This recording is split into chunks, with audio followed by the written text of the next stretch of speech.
lumayo ka sa akin, baka i-cremate kita rin.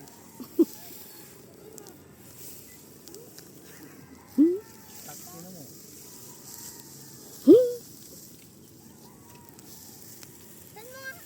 Ano ba yung ginamit mo? Apoy. Kulit. Ay ano, Kit. Kumakalat na.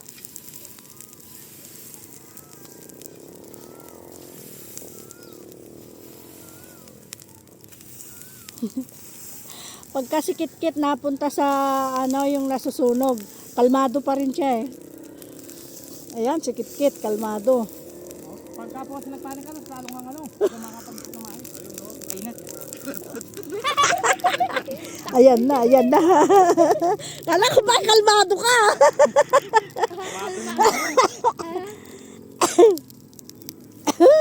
Hindi ako manilinit ah.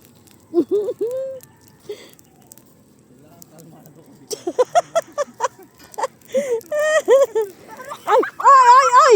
Oh, buta, parehas tayo po. Anong ba si Nakailan round, tulat. Sabi niya sa akin, no? Ket, may adya ka. Dumami ka na, nagtatakbo siya.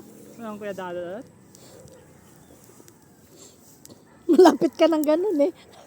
Di ba ano, yung kasi pong apoy niya gumano, no? Bigla siyang naramdam ko yung init eh. Ay, Dadot. Iba pala si Dadot kay ano. Si Kadadot po yung kasama namin kumuha ng baboy. Oo, si Pag dinutusan kayo, gamit namin kulong-kulong na ito ni Tito Nico. Kumuha kami ng baboy sa Hermosa. Tumalon sa may plaza. Tinulungan ko lang kayo ni Lolo Botak. Lolo Bong. Tag! Lolo Botag. Ba't lolo tawag mo doon? Tito Nico yun. Yung malaki? Ponce, si Lolo Bong. Yung mataba? Kapatid ni Apot. Tanga. Hindi si Botag na Reyes. Wag ganyan gawin nyo, abi niya. Ginawa ni Lolo Botak, inanin niya ng ano, ng sako. Nadulas ako! Padumi! Ito. Wala na basta. Pwede patayin nyo na. Hindi naman tayo sa kabila niya.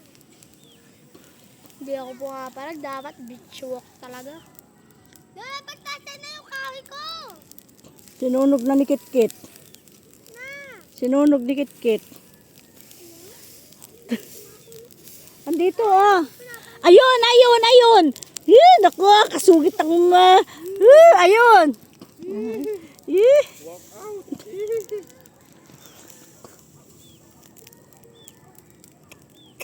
At namatay yung sound siya eh. Ay, naano ito, Mat? Ay! Sa tabi mo. Ay! Malaki na, wala kang titaro. Relax ka lang pagka ganyan. Sabay takbo lang. Ay, nasusurog niya yung kalat. Relax ka lang. Pre, putahan. Kailangan kumuha ka ng tubig nun. To, baklang! Matching! Ano, nagis ko sa kanya. Ay, hindi na. Matamaan mo yung mga tanim. Ano na, bababa ako. Yan, bigay mo. Yan na siya.